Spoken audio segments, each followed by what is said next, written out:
Sinais precursores. 47. Ouvireis falar também de guerras e de barulho de guerras, mas guardai-vos bem de vos perturbar, porque é necessário que as coisas ocorram, mas isso não será ainda o fim, porque se verá levantar-se povo contra povo e reino contra reino, e haverá pestes, fome e tremores de terras em diversos lugares, e todas essas coisas não serão senão o começo das dores. São Mateus, capítulo 24, versículos 6, 7 e 8. 48. Então o irmão entregará o irmão à morte, e o pai o filho. Os filhos se levantarão contra os seus pais e as suas mães, e os farão morrer, e sereis odiados por todo o mundo por causa do meu nome. Mas aquele que perseverar até o fim será salvo. São Marcos, capítulo 13, versículos 12 e 13. 49. Quando virdes que a abominação da desolação que foi predita pelo profeta Daniel estará no lugar santo, que aquele que lê entenda bem o que lê, então que aqueles que estiverem na Judéia fuja para as montanhas. Nota. Esta expressão, a abominação da desolação, não só não tem sentido, mas se presta ao ridículo. A tradução de Osterwald diz, a abominação que causa a desolação, o que é muito diferente. O sentido, então, se torna perfeitamente claro, porque se compreende que as abominações devem levar à desolação como castigo. Quando disse Jesus, a abominação virá no lugar santo, a desolação ali virá também, e isso será um sinal de que os tempos estão próximos. Fim de nota. Que aquele que estiver no alto do telhado, dali não desça para carregar qualquer coisa de sua casa, e aquele que estiver no campo não retorne para pegar suas vestes, mas infelizes das mulheres que estiverem grávidas ou amamentando naqueles dias. Orai, pois, a Deus, para que a vossa fuga não ocorra durante o inverno e nem no dia de sábado, porquanto a aflição daqueles tempos será tão grande que nunca houve igual desde o começo do mundo até o presente, e como nunca mais haverá. E se esses dias não fossem abreviados, nenhum homem seria salvo, mas esses dias serão abreviados em favor dos eleitos. São Mateus, capítulo 24, versículos 15 a 22. 50. Logo depois desses dias de aflição, o sol se obscurecerá e a lua não dará mais a sua luz, as estrelas cairão do céu e as forças do céu serão abaladas. Então, o sinal do Filho do Homem aparecerá no céu, e todos os povos da terra estarão em prantos e em gemidos, e verão o Filho do Homem que virá sobre as nuvens do céu com uma grande majestade. E ele enviará seus anjos, que farão ouvir a voz estridente de suas trombetas, e reunirão os seus eleitos dos 4 cantos do mundo, desde uma extremidade do céu até a outra. Aprendei uma comparação tirada da figueira, quando os seus ramos já estão tenros e que brotam as folhas, sabeis que o verão está próximo. Do mesmo modo, quando virdes todas essas coisas, sabei que o Filho do Homem está próximo e que está como que à porta. Eu vos digo, em verdade, que esta raça não passará enquanto todas essas coisas não estiverem cumpridas. São Mateus, capítulo 24, versículos de 29 a 34. E ocorrerá no advento do Filho do Homem o que ocorreu no tempo de Moisés, porque como nos últimos tempos, antes do dilúvio, os homens comiam e bebiam, se casavam e casavam seus filhos, até o dia que Noé entrou na arca, e que não conheceram no momento do dilúvio, senão quando ele sobreveio e carregou todo o mundo, e será o mesmo no advento do Filho do Homem. São Mateus, capítulo 24, versículo 37 e 38. 51. Quanto àquele dia ou àquela hora, ninguém o sabe, nem os anjos que estão nos céus, nem o Filho, mas somente o Pai. São Marcos, capítulo 13, versículo 32. 52. Em verdade vos digo, chorareis e gemereis, e o mundo se alegrará. Estareis na tristeza, mas a vossa tristeza mudar-se-á em alegria. Uma mulher, quando dá à luz, está na dor, porque a sua hora chegou, mas depois que ela deu à luz a um filho, ela não se lembra mais de todos os seus males, mas a alegria que ela tem por ter colocado um homem no mundo. Assim é que estáis agora na tristeza, mas eu vos verei de novo, e o vosso coração se alegrará, e ninguém arrebatará a vossa alegria. São João, capítulo 16, versículo 20, 21, 22. 53. E se levantarão falsos profetas, que seduzirão a muitas pessoas, e porque multiplicará a iniquidade, a caridade de muitos esfriará. Mas aquele que perseverar até ao fim será salvo. E este evangelho do reino será pregado em toda a terra, para servir de testemunho a todas as nações, e será então que o fim chegará. São Mateus, capítulo 24, versículos de 11 a 14. 54. Este quadro do fim dos tempos, evidentemente, é uma alegoria, como a maioria daqueles que Jesus apresentava.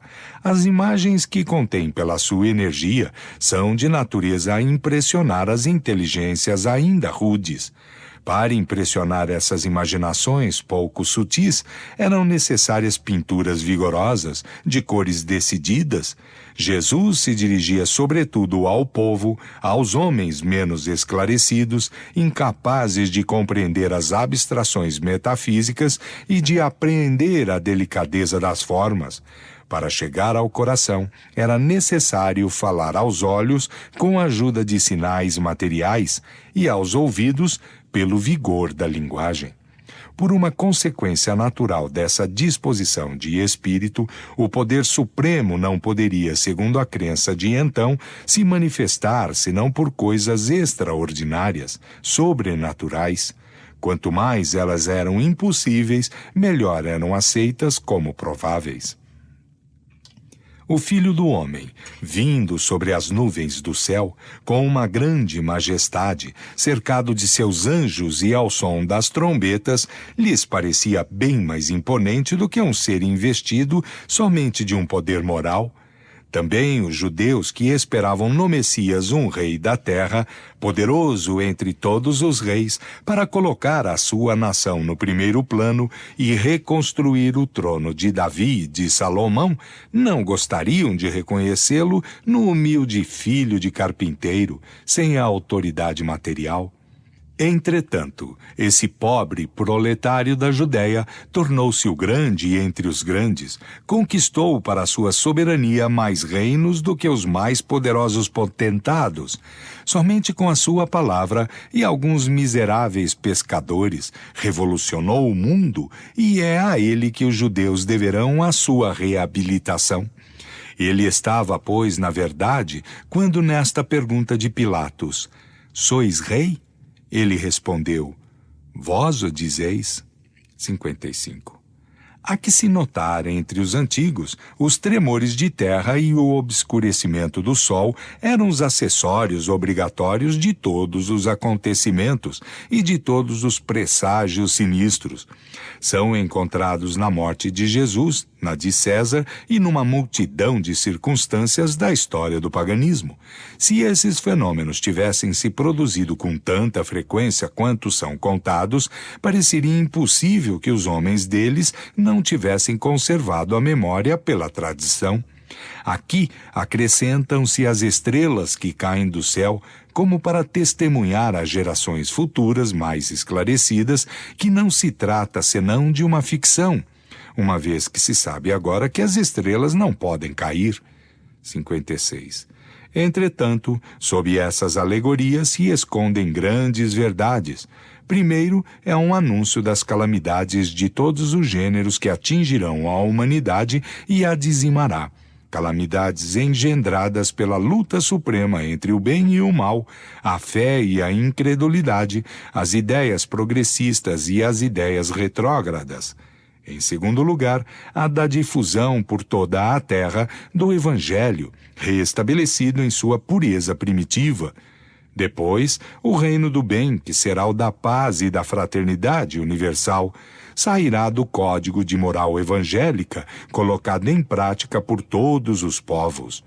Esse será verdadeiramente o reino de Jesus, uma vez que presidirá ao seu estabelecimento e que os homens viverão sob a égide de sua lei.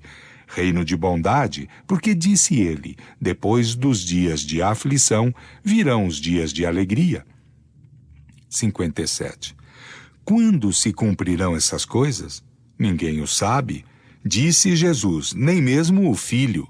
Mas quando chegar o momento, os homens disso serão advertidos por indícios precursores.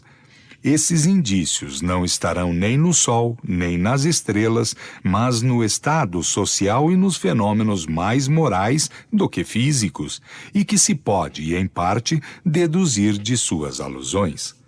É bem certo que essa mudança não poderia se operar durante a vida dos apóstolos. De outro modo, Jesus não poderia ignorá-lo e, aliás, uma tal transformação não poderia se cumprir em alguns anos. Entretanto, ele lhes fala como se devessem disso ser testemunhas. É que, com efeito, eles poderão reviver nessa época e trabalhar eles mesmos para a transformação. Ele ora fala da sorte próxima de Jerusalém, ora ele toma esse fato como ponto de comparação para o futuro. 58. Está aí o fim do mundo que Jesus anuncia com a sua nova vinda, e quando diz: quando o Evangelho for pregado por toda a terra, é então que o fim chegará? Não é racional supor que Deus destruísse o mundo precisamente no momento em que ele entrasse no caminho do progresso moral pela prática dos ensinos evangélicos. Nada, aliás, nas parábolas do Cristo indica uma destruição universal que, em tais condições, não estaria justificada. Devendo a prática geral do Evangelho levar a uma melhora no estado moral dos homens, trará por isso mesmo o reino do bem e ocasionará a queda do reino do mal. É, pois, ao fim do velho mundo, do mundo governado pelos preconceitos, pelo orgulho, pelo egoísmo, pelo fanatismo, pela incredulidade, pela cupidez e todas as más paixões, que o Cristo faz alusão quando diz: quando o Evangelho for pregado por toda a terra, será então que o fim chegará. Mas esse fim produzirá uma luta, e desta luta é que sairão os males que ele prevê. Vossos filhos e vossas filhas profetizarão. 59. Nos últimos tempos, disse o Senhor, eu derramarei de meu espírito sobre toda a carne. Vossos filhos e vossas filhas profetizarão, vossos jovens terão visões, e vossos velhos terão sonhos. Naqueles dias eu derramarei de meu espírito sobre os meus servidores e sobre as minhas servidoras, e eles profetizarão. Atos, capítulo 2, versículo 17 e 18, Joel, capítulo 2, versículos 28 e 29. 60. Se considerar o estado atual do mundo físico e do mundo moral, as tendências, as aspirações, os pressentimentos das massas, a decadência das velhas ideias que se debatem em vão há um século contra as ideias novas, não se pode duvidar que uma nova ordem de coisas se prepara e que o velho mundo chega ao seu fim. Se agora, deixando de lado a parte alegórica de certos quadros e analisando o sentido íntimo das palavras de Jesus, compara-se a situação atual com os tempos preditos por ele, como devendo marcar a era da renovação. Não se pode deixar de convir que várias de suas predições recebem hoje o seu cumprimento, de onde devemos concluir que atingimos os tempos anunciados, o que confirmam sobre todos os pontos do globo os espíritos que se manifestam. 61. Assim como se viu, capítulo 1, número 32, o advento do Espiritismo, coincidente com outras circunstâncias, realiza uma das mais importantes predições de Jesus, pela influência que deve forçosamente exercer sobre as ideias. Além disso, está claramente anunciado naquela que é reportada nos Atos dos Apóstolos. Nos últimos tempos, disse o Senhor, eu derramarei de meu espírito sobre toda a carne, vossos filhos e vossas filhas profetizarão. É um anúncio inequívoco da vulgarização da mediunidade, que se revela nos nossos dias nos indivíduos de todas as idades, de todos os sexos e de todas as condições, e por consequência da manifestação universal dos espíritos, porque sem os espíritos não haveria médiuns. Isso está dito, acontecerá nos últimos tempos. Ora, uma vez que não atingimos o fim do mundo, mas ao contrário, a sua regeneração, é necessário entender por essas palavras os últimos tempos do mundo moral que acaba. O Evangelho segundo o Espiritismo, capítulo 21. Julgamento final. 62. Ora, quando o Filho do Homem vier em sua majestade, acompanhado de todos os anjos, sentar-se-á sobre o trono de sua glória, e todas as nações, estando reunidas diante dele, separará uma das outras como um pastor separa as ovelhas dos bodes, e colocará as ovelhas à sua direita e os bodes à sua esquerda. Então o rei dirá àqueles que estão à sua direita, vinde, vós que fostes bendito por meu Pai, etc. São Mateus capítulo 25, versículo de 31 a 46. O Evangelho segundo o Espiritismo, capítulo 15. 63. Devendo o bem reinar sobre a terra, é necessário que os espíritos endurecidos no mal e que poderiam trazer-lhe perturbação dela sejam excluídos. Deus deixou-lhes o tempo necessário para a sua melhoria, mas tendo chegado o momento em que o globo deve se elevar na hierarquia dos mundos, pelo progresso moral de seus habitantes, a estada como espíritos e como encarnados, nele será interditada aqueles que não aproveitaram as instruções que estiveram livres para aí receber. Serão exilados em mundos inferiores, como o foram outrora, sobre a terra, os da raça adâmica, ao passo que serão substituídos por espíritos melhores. É essa separação a qual Jesus presidirá, que está figurada por esta palavra do julgamento final. Os bons passarão à minha direita e os maus à minha esquerda. Capítulo 11, número 31 e seguintes. 64. A doutrina de um julgamento final, único e universal, colocando para sempre fim à humanidade, repugna a razão no sentido que ela implicaria a inatividade de Deus durante a eternidade que precedeu a criação da Terra, e a eternidade que seguirá a sua destruição. Pergunta-se de qual utilidade seria, então, o Sol, a Lua e as estrelas, as quais, segundo a Gênese, foram feitas para clarear o nosso mundo. Admira-se que uma obra tão imensa haja sido feita para tão pouco tempo e para proveito de seres cuja maior parte estava devotada antecipadamente aos suplícios eternos. 65. Materialmente, a ideia de um julgamento único era, até um certo ponto, admissível para aqueles que não procuravam a razão das coisas. Então, quando se acreditava toda a humanidade concentrada sobre a Terra e que tudo no universo fora feito para seus habitantes, ela é inadmissível desde que se sabe que há bilhões de mundos semelhantes que perpetuam as humanidades durante a eternidade, e entre os quais a Terra é um ponto imperceptível dos menos considerados. Só por este fato, vê-se que Jesus tinha razão em dizer aos seus discípulos: há muitas coisas que não posso vos dizer, porque não as compreenderíeis. uma vez que o progresso das ciências era indispensável para uma sadia interpretação de algumas de suas palavras. Seguramente, os apóstolos, São Paulo e os primeiros discípulos teriam estabelecido de outro modo certos dogmas se tivessem os conhecimentos astronômicos, geológicos, físicos, químicos, fisiológicos e psicológicos que se possuem hoje. Também Jesus adiou o complemento de suas instruções e anunciou que todas as coisas deveriam ser restabelecidas.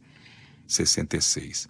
Moralmente, um julgamento definitivo e sem apelação é inconciliável com a bondade infinita do Criador, que Jesus nos apresenta sem cessar como um bom pai, deixando sempre um caminho aberto ao arrependimento e pronto a estender os seus braços ao filho pródigo. Se Jesus houvesse entendido o julgamento neste sentido, teria desmentido as suas próprias palavras.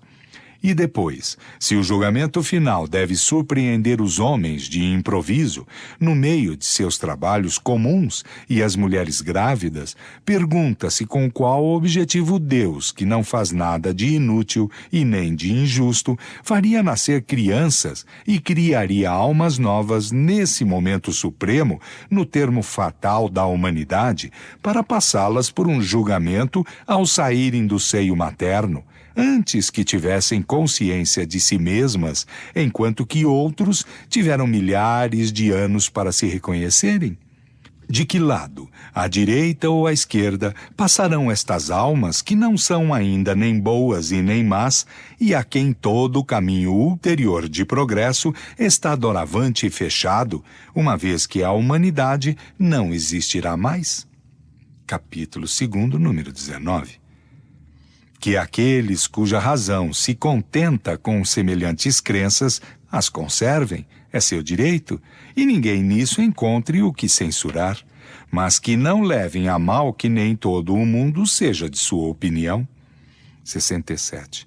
O julgamento pela via da emigração, tal qual foi definida acima, 63, é racional, está fundado sobre a mais rigorosa justiça, tendo em vista que deixa eternamente ao espírito seu livre-arbítrio, que não se constitui privilégio para ninguém. Uma igual latitude é dada por Deus a todas as criaturas, sem exceção, para progredir, que o aniquilamento mesmo de um mundo, ocasionando a destruição do corpo, não ocasionaria nenhuma interrupção à marcha progressiva do espírito. Tal é a consequência da pluralidade dos mundos e da pluralidade das existências. Segundo esta interpretação, a qualificação de julgamento final não é exata, uma vez que os espíritos passam por semelhantes julgamentos em cada renovação de mundos que habitam, até que tenham atingido um certo grau de perfeição. Não há, propriamente falando, julgamento final, mas há julgamentos gerais em todas as épocas de renovação parcial ou total da população dos mundos, em consequência das quais se operam as grandes emigrações e imigrações de espíritos.